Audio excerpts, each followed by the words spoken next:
fair amount of electioneering going on anyway, and things that are, maybe not against the letter of the law, but definitely against the spirit of the law. To be fair, I am very religious, but I'm coming at Christianity from the perspective of the Christian left. And I will say that sometimes not so much the church I attend now, but other churches in the past can veer pretty closely towards endorsing one candidate or set of ideas or party. But it's mostly because things have become so polarized that sort of the basic tenets of Christianity, like serving the poor, showing mercy, come to be innately rejected by one party. And so I don't think it's always intentional, but when a minister is standing up there and talking about, your responsibility to serve the poor, not turn your back on them, to love your enemy as yourself, love your neighbor as yourself, like, you can't, it's hard not to draw that conclusion. And I don't know that that's deliberate, but it is kind of a tricky fine line to walk. I mean, a lot of our politics are informed by our moral compass, and for a lot of people, your moral compass is either originates from or is to some degree affected by your religious beliefs.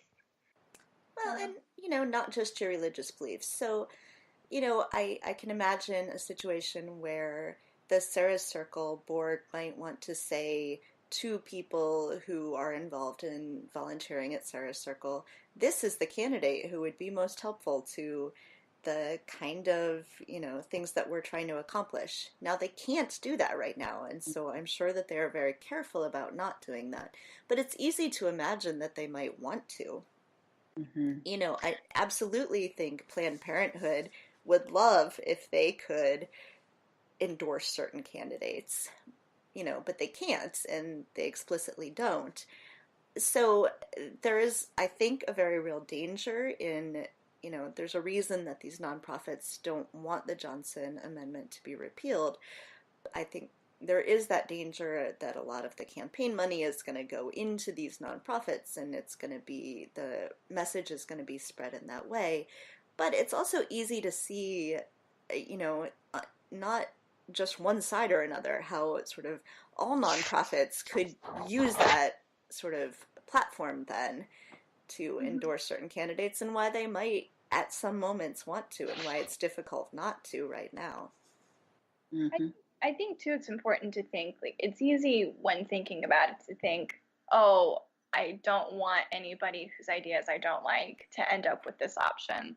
And I think it's important to think about the reverse of side too, where you think, oh, I really love this organization, I trust what they say, I would love it if they had the power to endorse a candidate, yada yada yada. But also I don't know, I think it's hard to strike a balance and to remember, oh yeah, well, it's not fair if only the things that I like have this other opportunity. And I don't know how best to remind ourselves that just because we like it doesn't mean we should have it for those exceptions either.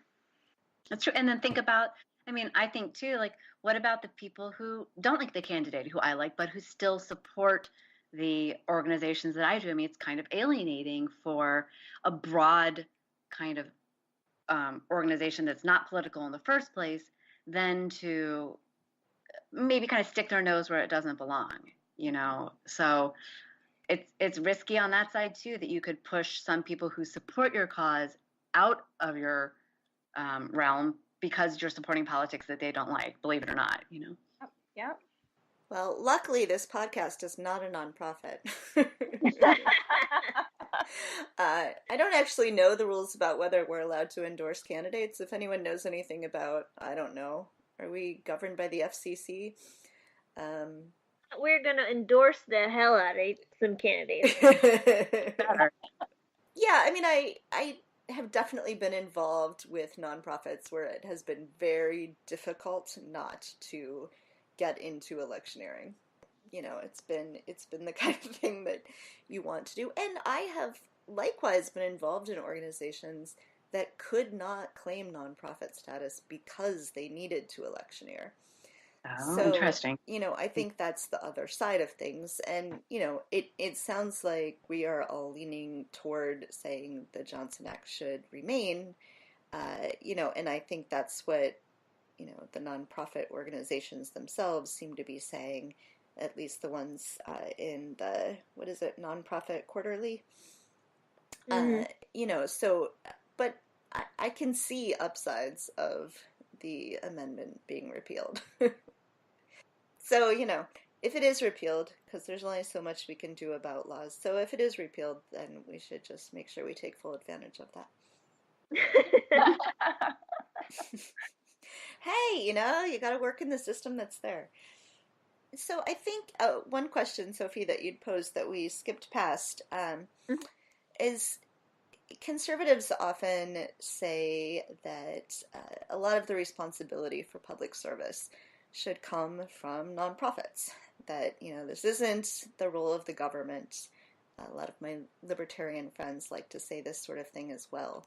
That, we can do the best job at, helping the poor and the homeless, or we can do the best job with, I don't know, they don't care about the environment, but the environment, or whatever it is, via nonprofits instead of via the government.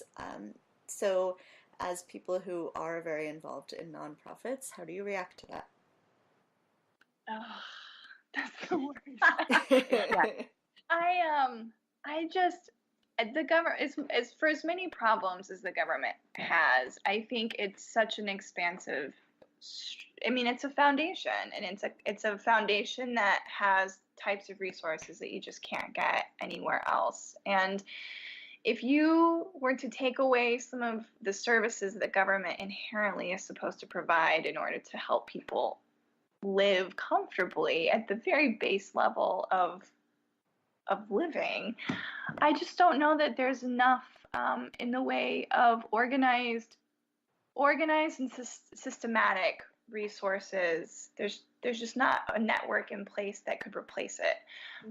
There are lots of really, really great organizations, and I think all of us have worked with these really wonderful organizations, but even they rely a little bit on other networks that are already in place in order to support them. And I think it would just be a cluster if it were all left to nonprofit status, because I don't think that yet anyway, maybe it could change, but I just don't think that there's a way for enough support to happen on the ground in small pockets. I think it has to be standardized at some level, and then have other networks sort of build off of what the standard base level is. That's a good point. I mean, it's like, the government and nonprofits kind of need to work together in that way. It's kind of like a sliding scale, where the government kind of has gaps and there are underserved populations. That's where the nonprofits kind of fill in. What concerns me is, like, especially when it comes to private funding, this is a difficult time right now, because I think there are a lot of people who want to give, and that's great, but it almost feels overwhelming right now. Like, where do I give my money? And there are so many deserving causes. How do I focus my attention, and what's the best place to give?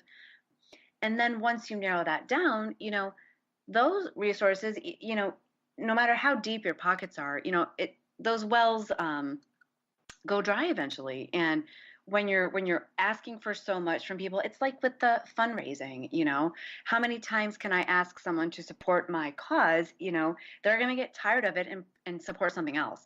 And that's what I am afraid of when it comes to public funding is, it's kind of going to dry up.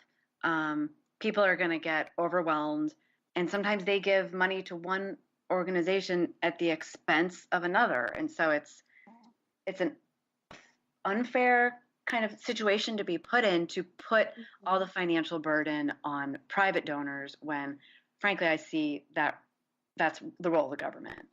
Well, and overall private donors rely on their own financial well-being too. And so if something tanks for them, or if the economy is in a bad place and people just can't financially donate, then where does that leave anybody who's reliant on them if there's no government support for it? So exactly.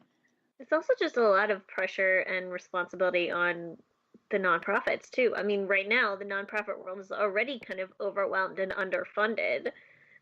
To put even more, responsibility on them and say, well, now you have to do the job of the government seems like a pretty bad deal for nonprofits.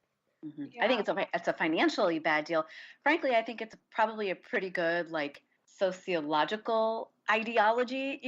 I think I would probably love a world where nonprofits, were the government, and the disadvantaged would probably get more resources and it probably be more equitable. So I think that's kind of the role of nonprofits. But financially speaking, no, there's no way. Yeah. Everyone's fighting for the same grants. Everyone's fighting, for the same individual donations. And it's really tough out there for nonprofits. No, it's horrible. It's horrible. And I think about how hard it is now. I can't imagine what a horrible, horrible way it would, or how it would feel to just not have anything to sort of, if it's bad now without any support, I can't imagine how bad it could get, is what I'm trying to say. Mm-hmm. Yeah, I mean, it's no secret that I'm in favor of big government. The bigger, the better. But I'm in favor of paying higher taxes and, having more government services, in part because, everyone sort of complains about the government being inefficient, and there may be areas where that's true, but doing things at scale is going to make them more efficient, or, mm-hmm. So the government as a whole, can get contracts to buy things more cheaply, can figure out ways, if they've set up a system that's running in one city, can figure out ways to adapt it to another city. Every time a new nonprofit starts, it starts from scratch.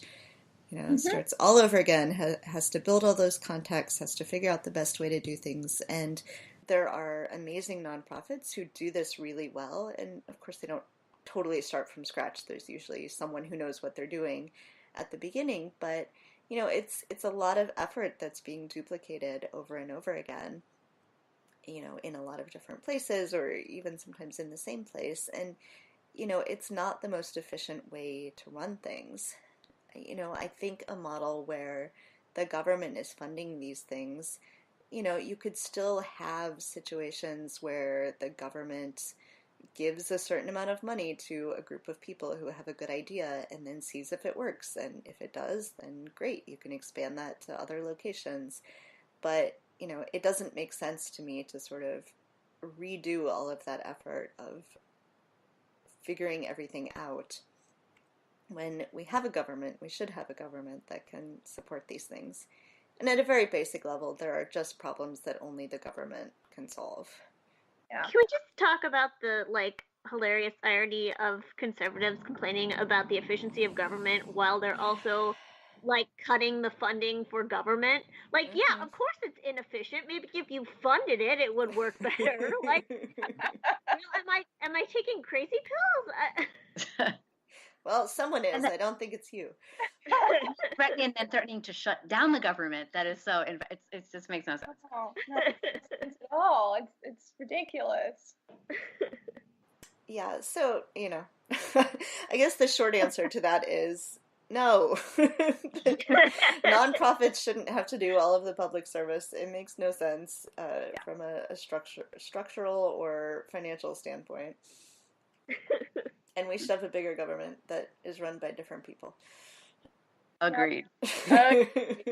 Agreed. So let me pose a question that we often pose on this show, and that is how we can use nonprofits and working in nonprofits to get kids involved in public service. So one reason I asked this question is that when Devon invited me to help fundraise for this walk for Sarah's Circle, I brought my kids along to the walk because I bring my kids everywhere. And they really enjoyed it. They got a lot out of it. And my older son walked away from that day saying, I want to be a social worker. Oh, no. He was the, rock star of this walk. He, there's a portion where you kind of read from a script, and he wanted to read from the script, and he was just the star, and everybody loved him. And I will just say, Sarah's circle loved Kelly and her family so much